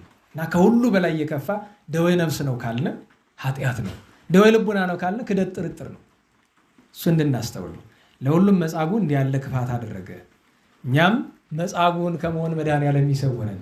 ጌታ ቸርነት ካደረገላቸው ሰዎች ክፉ ነው የተገኙ በዋነኝነት ያቺ ዘማ ሴት በቅዱስ ዮሐንስ ወንጌል ምዕራፍ 10 ልትወገር የነበረችው እሷን ጌታ ጠቁማ ያስያዘችው እሷ ናት። አንዷ መቼ 3 ሰዓት ላይ ጌታችን ተሰውራቸው ነበር እየገረፉት እያለ ያን ጊዜ ለእሷ ቢታያት አሳየቻቸው። ሁለተኛው መጻጉዕ ነው። ውለታ ባለመርሳትሳ እነማን ይጠቀሳሉ ብትሉ ማርያም መግደላዊትና ማርያም እንተ ዕፍረት መቃብሩ ድረስ በሌሊት ገስግሰው ሄደው ሽቱ ለመቅባት እና ከስጋ ከነብስ ደዌ ከልቡና ደዌ መድኃኔዓለም ይሰውረን። ውለታ ከመዘንጋት መድኃኔዓለም ይሰውረን። የቅዱሳንን ስም ላስታውሳችሁና እንጨርስ። እዚያኛው ጉባኤ አንዱንም ታሪክ ስላነሳን ስማቸውን ብቻ አጠናለሁኝ። ስንት ቀን ነው ዛሬ? 5 በ28 ነው ተገናኝተን የነበረ። በ29 እናታችን ፍቅርተ ክርስቶስ ማሞዝ፣ አባታችን ቢላካሪዎስ፣ በ30 መጥምቀ መለኮት ጽያየ ፍኖት ነቢየ ልዑል ቅዱስ ዮሐንስ ተረክቦ ተርሱ ነው። በአንድ ቅዱስ ማቱሳላ እድሜ ረጅሙ ሰው ሲመረቅ የማቱሳላን እድሜ ስጥ ይባላል አይደለም? እድሜውን እንደ ማቱሳላ ጽድቁን አምጡት እንጂ ቤትም ይመታ እኮ ነው። እንደ ላሊበላ ይባላል። አዎ የማቱሳላ እድሜውን የላሊበላ ጽድቁን ይባላል አይደል? ቅዱስ በርኪሶስ ለእስክንድሮስ መርቆሪዎስ ነበሩ። በሁለት ቅዱስ ጎርጎርዮስ ሀገረ ሮሃ እመቤታችን በንስሐ መልሳው በአጸደ ስጋ ሳለ ሰማይን ያስጎበኘችው አባ መከራዊ አረጋዊ፣ አቡነ መክፈልተ ማርያም የአበርገሌው አገው ምድር ገዳም ያላቸው ቅዱስ ሰው፣ በ3 አባ ቆዝሞስ፣ አባ በርፎኒዮስ ዓመታዊ በዓላቸው ነበረ። ትናንት በ4 መጋቢት 4 ነው አይደለም? ደህና ዋላችሁ። ማን የነበረ የትናንት በዓል? አንድ ዘካሪ ነበረ ከመካከላችሁ። ትናንት የዘከረ እሱ ይሆናል ብዬ ትናንት ዝክር ቀምሰናል። ጠቢበ ጠቢባን መፍቀሬ ጥበብ የቅዱስ ዳዊት ልጅ ጻድቅ ሰሎሞን ምንም እንኳ ከፍ ያለ ጥፋት ቢያጠፋም እግዚአብሔር ቤተ መቅደሱ እንዲሰራለት የመረጠው ታሪኩን ምናልባት በ23 ጥቂት እናወሳ ይሆናል። እግዚአብሔር የወደደው 5 መጻሕፍትን አንዳንድ ሰዎች የቅዱስ ሰሎሞን አይታችሁ ከሆነ ነገሥትና ዜና መዋዕል ላይ ታሪኩን ስትመለከቱ ኃጢአቱን እንደነገረን እንደሚጨርስ ንስሐውን አይነግረንም። ንስሐው የሚገኝ በትውፊት ነው። ከንስሐውም አልፎ ዛሬ መጋቢት 4 ቀን እኮ ያረፈ ከ4 ቀን በፊት በ30 ባዝራ ፈረስ ከንስር ጋር አዳቅሎ ወደ ገነት ሄዶ ነበረ። ሞትን ላለመቅመስ ወደ እሳት ላለመግባት አላ ቅዱስ ሚካኤል ገላገሉት ነው እንጂ አደጋ ሊደርስበት ነበረ። እና ቅዱስ ሚካኤል ከወዳጅነት የተነሳ ከማረፉ በፊት ሰሎሞን ጋር ምን እንዳወራ እግዚአብሔር ፈቃዱ ከሆነ በ23 የተቀደሰ አባቱን ስናነሳ እናነሳለን። ስተቱንም እናነሳለን፣ ንስሐውንም እናነሳለን። ያን ቀን ኢትዮጵያዊት ጻድቅ ጎጃም ደብረ ጽላሎ ተወልዳ ዝዋይ ሐይቅ ውስጥ በጥኑ ተጋድሎ ባሕረ ሰጥማ ተጸልይ የነበረች ኋላ ወደ ዞረሬ ወደ አቡነ ተክለ ሃይማኖት መካነ ሙላድ ሂዳ እዚያ በጽኑ ገድል ኑራ ያረፈች ኢትዮጵያዊቷ እናታችን ቅድስት ሃይመተ ሥላሴ ያን ቀን መኮንኑ በአንዳንድ መጻሕፍት ልዑል ይለዋል፣ ልዑል ሃኑሊዮስ ይለዋል። ሰማዕትነት የተቀበለበት ነው።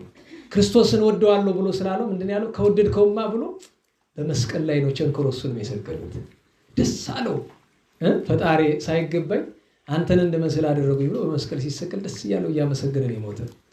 ያን ቀን በደሴተ አሞር የአይሁድን እምነት ከክርስትና ለመከላከል የሞከሩ ሰዎች የተወገዙበት ቀን ነው። ዛሬ ከአባታችን ገብረ መንፈስ ቅዱስ በተጨማሪ ወላጆቹ ስምዖንና አቅሌስያ አባ ገብረ መንፈስ ቅዱስን አስተምረው ያሳደጉ ታላቁ በግብፅ ገዳም በነሂሳ አበምኔት የነበሩት አባ ዘመደ ብርሃን አይደል?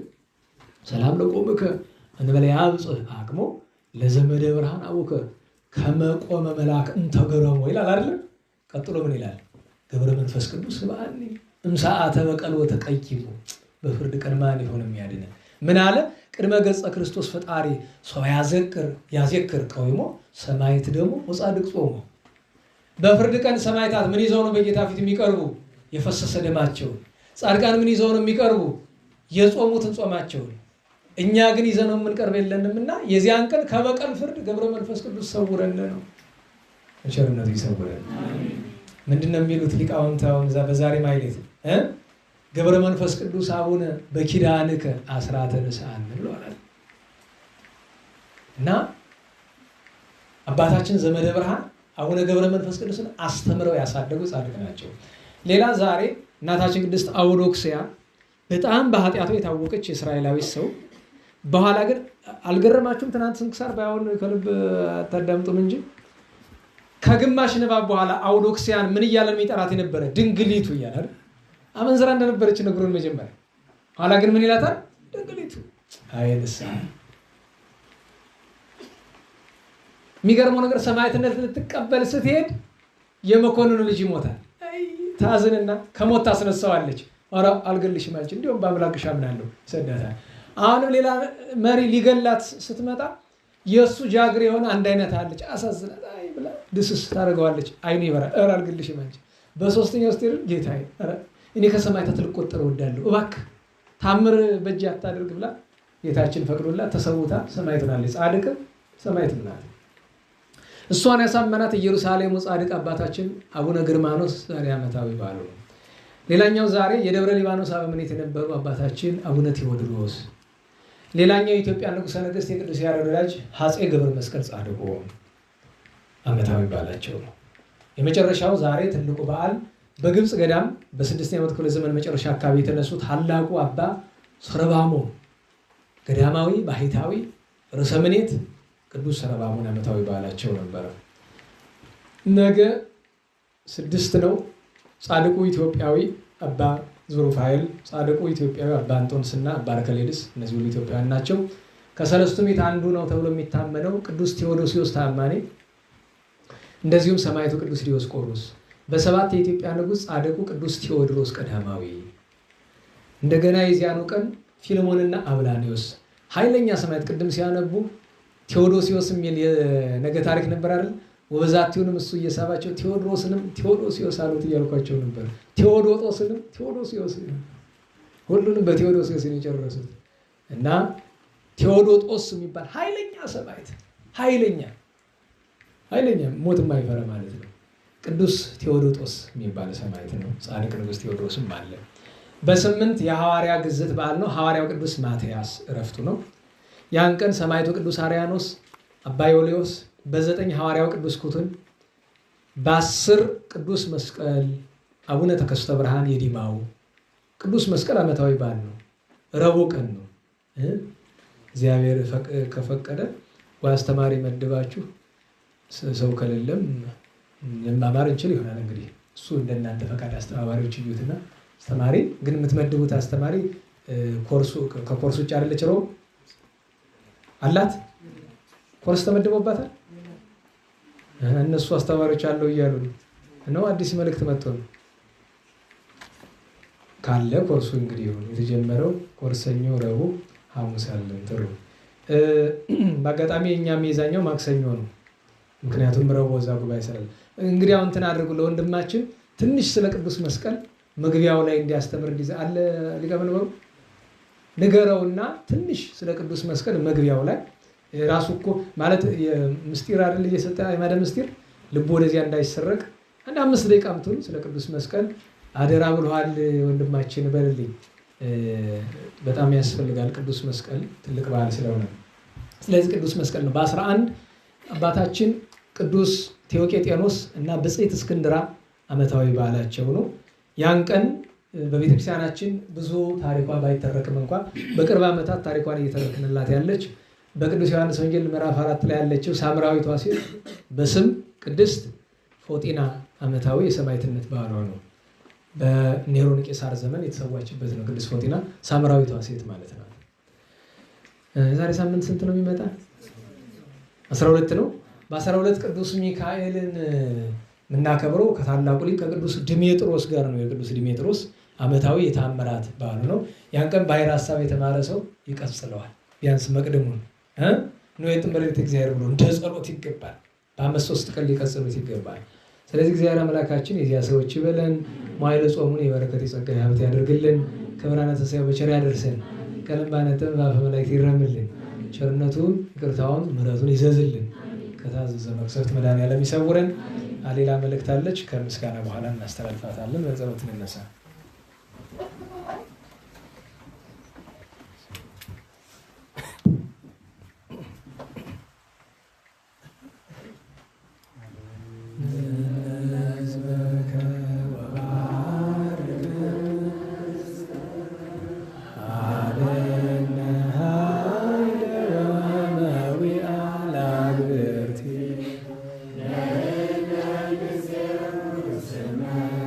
Amen.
ወላዲተ አምላክ እመኩልነ ከልጁ ወዳጇ ማልዳት አማልደን እናቱን በምሕረት ቁጣውን በትዕግስት ላክልን።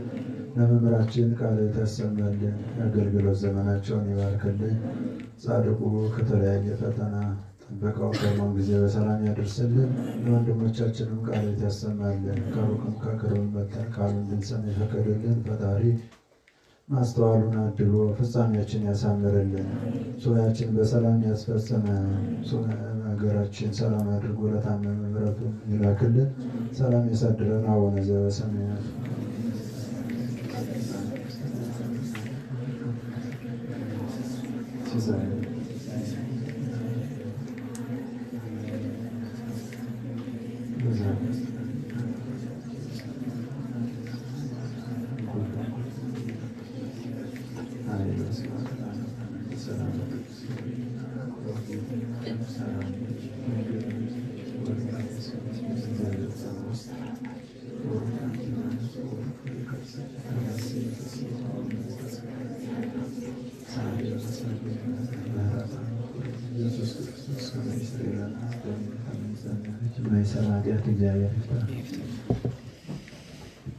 እግዚአብሔር ይስጥልን።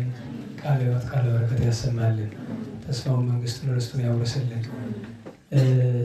አንዲት ነገር ብቻ ያልጠይቃችሁ፣ ዝናሙ የመጣበትን ምክንያት የሚረዳ ሰው አለ? ብዙ ጊዜ ያስገርመኛል። እናቶች ትልልቆች ስለሆኑ ያስተውሉታል። የእግዚአብሔር አንድ የቸርነቱ መገለጫ ጻድቁ ገብረ መንፈስ ቅዱስ የመጋቢት 5 ቀን ዝናብ እንዲዘንም ያደርጋሉ ከድሮ አንስቶ እና ይሄ የእግዚአብሔር የቸርነቱ ምልክት ነው። ብንመለስ ብንለምነው ደግሞ መጪው ክረምት መቼስ ወቅት አለመዛባቱ ትልቅ ሀብት ስለሆነ ይሄ እኔ ደስ ነው ያለኝ። ቅድም አካፍተ ልትወው ነው ጻድቁ አምላክ ወይስ ልትጨምር ነው እያልኩ ነበር በልቤ። በደንብ አድርጎ ይኸው አንደኛ ሙቀቱ በሕይወቴ አይቼው የማላውቀው ነው።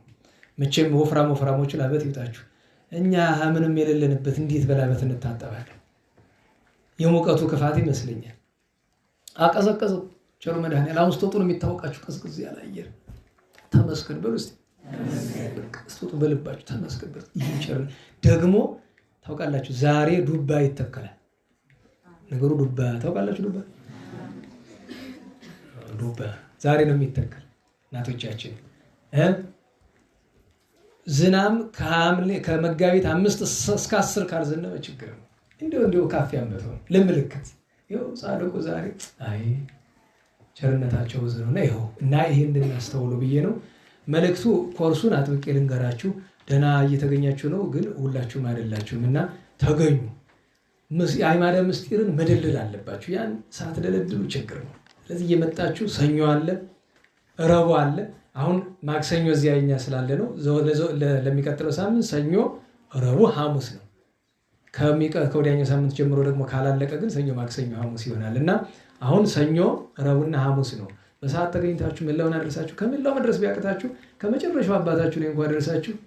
ትምህርቱን ተማሩ፣ ደልድሉ። ምስጢር መደልደያ ያክል መያዝ አለባቸው። ያለፈው ሳምንት መምህሩ ስላልተመቻቸው ነው ያልነበረ፣ እሱ እንድታስቡ ነው። ለእሑድ መስተንግዶ ተረኛ የቅዱስ ሉቃስ ወንጌላዊ አገልጋዮች ናቸውና 10 ዋና ስራ አስፈጻሚዎች አደራ እንድትገኙ፣ 10 ሰው እንድትገኙ። ማስተናገድ በወንጌላውያን ስለሆነ አሁን ቅዱስ ማርቆስ ነው መሰለኝ ያስተናግዳል ያለፈው፣ አሁን ቅዱስ ሉቃስ ነው እና ተገኝታችሁ ስራውን ስሩ፣ አስተናግዱ ነው። ረቡዕ በ10 የበረከት ስራ ስላለ ጠዋት እንድትመጡ ብለዋቸዋል አስተባባሪዎቹ፣ የሰለስቱ ምዕት አስተባባሪዎች። ረቡዕ ጠዋት በ10 ምንድን ነው ስራው? ምገባ ነው። እኔ እኮ ድካም ያለው ስራ መስሎኝ ግዝት ነው ብዬ ነው። የጌታ በዓል ነው። ምጽዋትማ ጥሩ ነው። ስለዚህ የበረከት ስራ ምገባ ስላለን ጠዋት እንድትመጡ። ለስራው ነው ጠዋት ነው የሚበላ? ለስራው ነው እንደሱ በለኛ። እሺ ለስራው ጠዋት እንድትመጡ ረቡዕ ተብላችኋል ወይም ብለናችኋል። አፋአው ያስመሰልኩት አይደል? የሌላ ሰው መልእክት። እሺ ቸር መድኃኔዓለም ሰዓት ስለሄደ እንግዲህ እናሰናበት። በዚህ ምርቃቱ የጋራ ሆኖ እንቅፋት ሳይመታን እሾህ ሳይወጋን ኃጢአት ሳይሰለጥንብን በደልም ሳይገዛን የብርሃን መላእክት በፊት በኋላ በቀኝ በግራ እየጠበቁን ለጊዜ ወደ ቤታችን ለፍጻሜው ተስፋ ወደምናደርጋት መንግሥተ ሰማያት ከተከፈተች ገነት ከተነጠፈች ዕረፍት ከአባቶቻችን ርስት ሁላችን በሰላም ያደርሰን፣ በሰላም ያደርሰን። ስብሐት ለእግዚአብሔር ልዑል ወለወላዲቱ ድንግል ወለመስቀሉ ክቡር ዘወሳይል አሜን።